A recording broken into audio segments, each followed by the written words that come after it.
Hola amigos del Ministerio La Reforma Evangélica, les habla su hermano en Cristo, el pastor y maestro Daniel Ardila Uribe, en esta preciosa serie que hemos venido elaborando de el coronavirus y la Biblia, donde nuestro propósito central es examinar las causas espirituales de estos azotes, de estas pandemias que están afectando a nuestro mundo de principios del siglo XXI. Y tenemos varias tesis centrales que esbozar al respecto para que podamos examinar de raíz y a fondo de lo que corresponde a la perspectiva del mundo espiritual, qué es lo que realmente está sucediendo. Y yo quiero comenzar en este cuarto video del ministerio de la serie El Coronavirus y la Biblia, de nuestro ministerio La Reforma Evangélica, leyendo el pasaje de la Sagrada Escritura en Ezequiel capítulo 22, versículos 23 al 31, donde el Señor hace señalamientos tanto al pueblo de Dios como a los gobernantes, como a la sociedad en general, porque dice así la Biblia, la palabra de Dios. Vino a mí palabra del Señor diciendo: Hijo de hombre, di a ella, tú no eres tierra limpia, ni rociada con lluvia en el día del furor. Hay conjuración de sus profetas en medio de ella, como león rugiente que arrebata presa. Devoraron almas, tomaron haciendas y honra, multiplicaron sus viudas en medio de ella. Esto es para el caso del pueblo de Dios, la iglesia.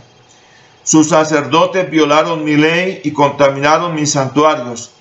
Entre lo santo y lo profano no hicieron diferencia, ni distinguieron entre inmundo y limpio, y de mis días de reposo apartaron sus pies, y yo he sido profanado en medio de ellos. Luego a los políticos, dice: sus príncipes en medio de ella son como lobos que arrebatan presa, derramando sangre para destruir las almas, para obtener ganancias injustas. Nuevamente, para la iglesia, versículo 28. Y sus profetas recubrían con lodo suelto, profetizándoles vanidad y adivinándoles mentira, diciendo: así ha dicho el Señor. Y el Señor no había hablado. Aquí vemos a la iglesia adulando a la clase dirigente política corrupta.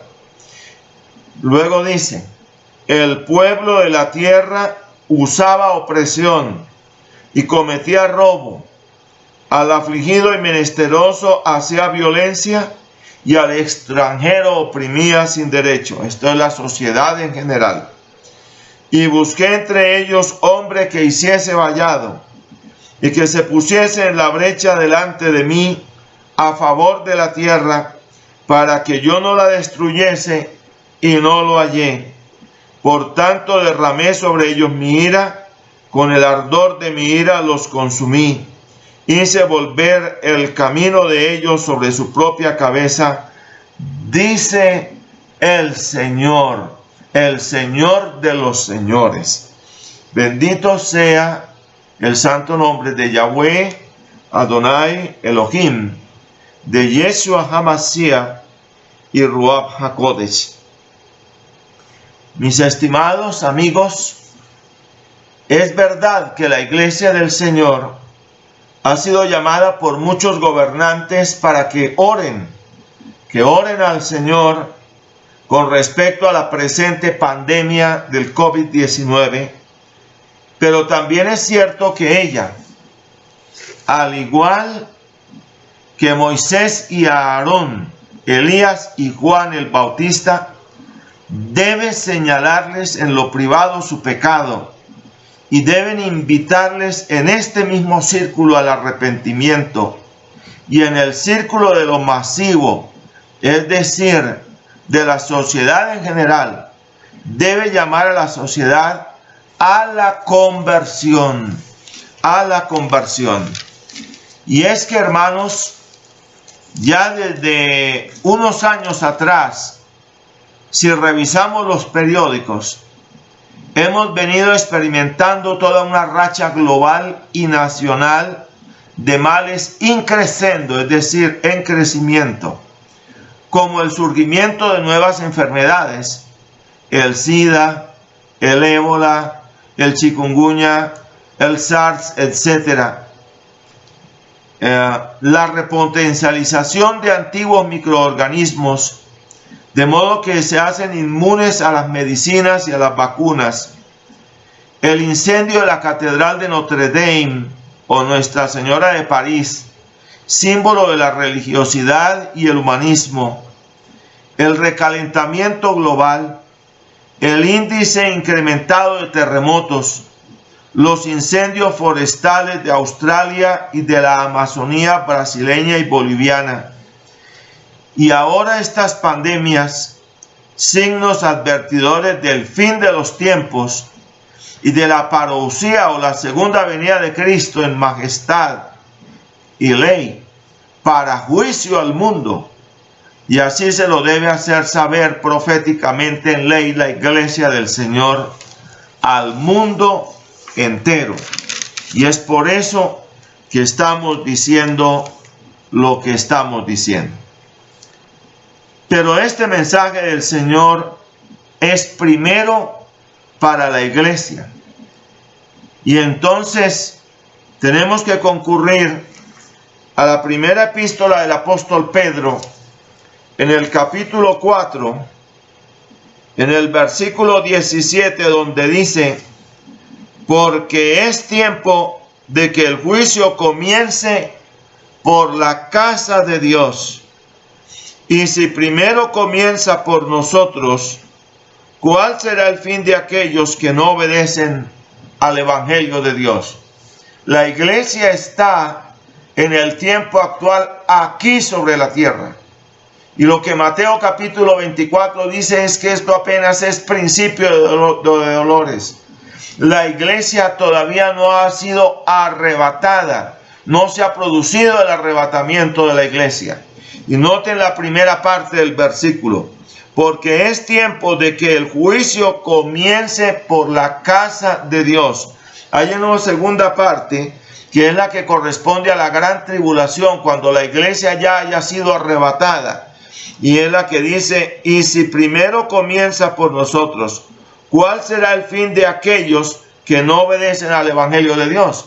Esta es la parte que ya corresponde al mundo y los juicios que se han de venir, los juicios mayúsculos que se han de venir sobre el mundo entero, sobre el mundo incrédulo, cuando ya la iglesia no esté y se haya iniciado el periodo de 7 años de la gran tribulación. Y entonces aquí tenemos el llamamiento a la iglesia, porque es necesario que el juicio comience por la casa de Dios. Y comenzamos entonces por señalar atinadamente lo que nos muestra el libro de Jeremías capítulo 6, de los versículos 11 al 15. Repito, Jeremías capítulo 6, versículos 11 al 15, donde dice la Biblia: por tanto estoy lleno de la ira del Señor, estoy cansado de contenerme, la derramaré sobre los niños en la calle y sobre la reunión de los jóvenes igualmente, porque será preso tanto el marido como la mujer, tanto el viejo como el muy anciano, y sus casas serán traspasadas a otros, sus heredades y también sus mujeres, porque extenderé mi mano sobre los moradores de la tierra, dice el Señor. Porque desde el más chico de ellos hasta el más grande, cada uno sigue la avaricia, y desde el profeta hasta el sacerdote, todos son engañadores. Y curan la herida de mi pueblo con liviandad, diciendo: paz, paz, y no hay paz. Se han avergonzado de haber hecho abominación, ciertamente no se han avergonzado, ni aún saben tener vergüenza. Por tanto, caerán entre los que caigan, cuando los castigue caerán, dice el Señor. Y entonces, noten ustedes lo que dice: se han avergonzado de haber hecho abominación, ciertamente no se han avergonzado, ni aún saben tener vergüenza. Y este pasaje en concreto nos enfatiza algo muy importante, y es que el falso profeta o falso ministro es cínico, sin arrepentimiento o nuevo nacimiento, y predica evangelio cuando debe predicar ley. Así falsea el primero. Y esto sucedió primero con los falsos maestros de la teología liberal desde la época del siglo XVIII, siglo XIX, y de la liberación ya en nuestro presente siglo XX, con su falso evangelio del humanismo racionalista y el liberacionismo marxista. Y el segundo con los mendaces maestros del movimiento de la fe y su evangelio estafa de la teología de la prosperidad. Y entonces la falsa iglesia de la teología liberal, ¿en qué va hoy? Hoy va en el panecumenismo, donde se habla de la unión de todas las religiones en una, y va en el camino del abortismo, donde llegan a aprobar el aborto en su generalidad, la simonía, la sodomía y toda una cantidad de permisividades impresionantes de la teología de la liberación, de la teología liberal, propia de un humanismo sin medida, es decir, un humanismo extremo en todo el sentido de la palabra. Entonces debemos tener en cuenta que también al mismo tiempo existe la palabra del Señor en Jeremías 23 y 34. Son dos capítulos que enfatizamos debe leer el pueblo de Dios. Bueno, Jeremías 23 y Ezequiel capítulo 34. Ellos son una radiografía nítida de todo el zoológico de falsos apóstoles y profetas. Es decir, del otro lado, lo que es la teología de la prosperidad y todo este especulacionismo de corte hipercarismático. Falsos apóstoles y profetas, falsos salmistas y mendaces maestros del movimiento de la fe, del neocarismatismo y del neoevangelicismo también, que predican el falso evangelio tipo magia del decláralo y recíbelo, el yo declaro, reclamo, decreto, visualizo, ato, etcétera, ato y desato, el falso evangelio de la vida conviviente y acomodaticia con la mundanalidad, con el falso ecumenismo con Roma, con el materialismo, con los poderes mundanales de este siglo, con sus corrientes filosóficas e ideológicas del pensamiento del presente siglo, como la teología de la liberación, el contubernio con los presentes poderes mundanales, etcétera, mas no el evangelio de la cruz. Y esto lo podemos ver allá en Marcos capítulo 8, en el versículo 34. Marcos capítulo 8, en el versículo 34. Allá en Marcos capítulo 8, en el versículo 34, la palabra divina claramente dice: y llamando a la gente y a sus discípulos les digo, si alguno quiere venir en pos de mí, niéguese a sí mismo y tome su cruz y sígueme. Este es el evangelio de la cruz. También en Lucas capítulo 9, versículo 23. Repito, Lucas capítulo 9, en el versículo 23, la palabra divina es muy clara cuando dice: y decía a todos, si alguien quiere venir en pos de mí, niéguese a sí mismo, tome su cruz cada día y sígame. Todo da a entender que Jesús dijo esto repetidas veces y en forma enfática. Pues mis hermanos, lo cierto es, en términos claros y concretos, que nos hallamos en una dimensión en la cual el Evangelio y el Evangelio puro, el Evangelio de la Biblia, la palabra de Dios, está a una distancia marcada frente a Roma por sus falsas doctrinas, que al cabo de 500 años no se ha arrepentido de su falso evangelio, el evangelio de las buenas obras y el falso evangelio del penitencialismo, etc.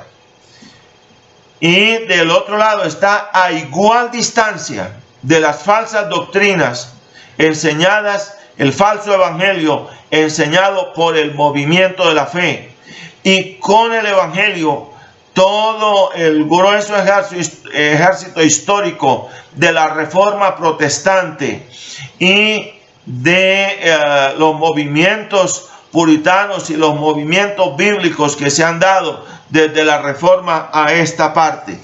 Con el evangelio estamos todos aquellos que le negamos reconocimiento como parte de la Iglesia de Dios al movimiento de la fe.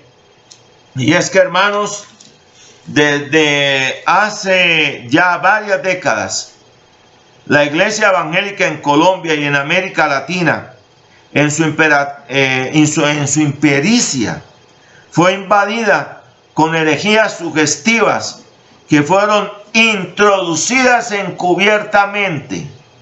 Eso lo dice 2 de Pedro capítulo 2, el versículo 1. Repito, 2 de Pedro 2:1.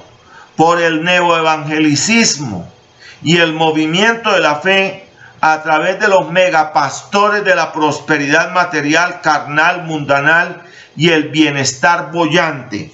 Y veamos lo que con respecto a ellos nos dice el libro de Jeremías, el capítulo 14, los versículos 13 y 14. Allí en Jeremías capítulo 14, los versículos 13 y 14 dice: y yo dije, Señor Yahweh, o Adonai, he aquí que los profetas les dicen: no veréis espada, ni habrá hambre entre vosotros, sino que en este lugar os daré paz verdadera. Me digo entonces el Señor: falsamente profetizan los profetas en mi nombre. No los envié, ni les mandé, ni les hablé. Visión mentirosa, adivinación, vanidad y engaño de su corazón os profetizan. Y si Pablo, por inspiración del Espíritu Santo, hubiera escrito estas palabras, hubiera escrito herejías. Herejías es lo que os profetizan. Herejías encubiertas que han entrado a la iglesia del Señor. Y entonces debemos decir que el primero es un falso evangelio de la gracia barata, y el segundo es el verdadero evangelio de la gracia gratuita y de la consagración.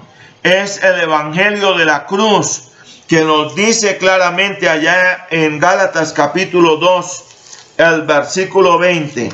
Allí en Gálatas 2:20 este evangelio nos dice: con Cristo estoy juntamente crucificado, y ya no vivo yo, mas vive Cristo en mí. Y lo que ahora vivo en la carne, lo vivo en la fe del Hijo de Dios, el cual me amó y se entregó a sí mismo por mí. Y también en 1 Corintios, el capítulo 15, el versículo 31, nos dice nítidamente la palabra divina lo siguiente. En 1 Corintios 15, 31. Os aseguro, hermanos, por la gloria que de vosotros tengo en nuestro Señor Jesucristo, que cada día muero. Noten ustedes esa expresión, el evangelio que nos lleva de una u otra manera a morir a nosotros mismos para una vida de consagración, de despojo, de humildad frente al Señor. Mis amados hermanos, nuestro llamado es para que usted examine bien a fondo si las doctrinas que se le enseñan en esa comunidad que se dice evangélica están conforme al orden de la Biblia o no. Porque si a usted se le habla más de la unción y de la unción y de la unción que de la justificación por la fe, si a usted se le habla más de la prosperidad y la prosperidad que del evangelio de la consagración, si a usted se le habla más de los dones y los dones y los dones y de los dones del Espíritu Santo que de lo que se le viene a hablar del fruto del Espíritu Santo y la consagración en su vida, allí hay un desbalance de una u otra manera, un desbalance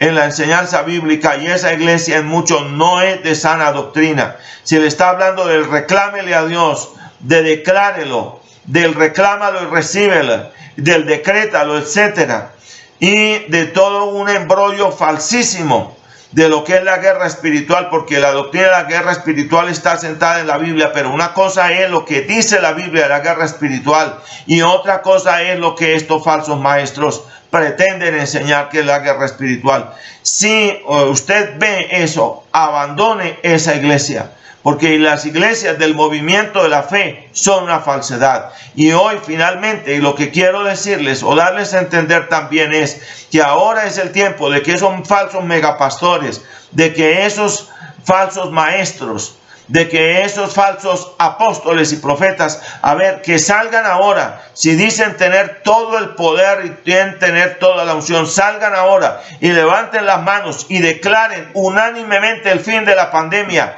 en el mundo, no solamente en Colombia y Sudamérica y América Latina, sino en el mundo entero, y que desaparezca la pandemia, es decir, que se vea la realidad, porque lo han dicho y lo han proclamado, ellos son los superpoderosos señores, y algunos megapastores han llegado a decir que estaban en un crucero y que se vino una tormenta y ellos levantaron la mano y hicieron lo mismo que el Señor y cesó la tormenta. Bueno, ahora que se vea, y ese es el reto que nosotros hacemos, y a la iglesia la llamamos esa que se arrepienta, se convierta, se vuelva a la sana doctrina, a la consagración, al fervor espiritual y a la búsqueda del Señor y a la evangelización fervorosa. Hermanos, amados hermanos, que el Señor les bendiga ricamente. Muchas gracias. Este ya es el cuarto video titulado El coronavirus y la Biblia. Expándalo, llévelo a otro, háblele a otro de todo esto, páseselo por las redes sociales a otras personas, y de verdad les deseamos las más ricas bendiciones del Señor. Amén.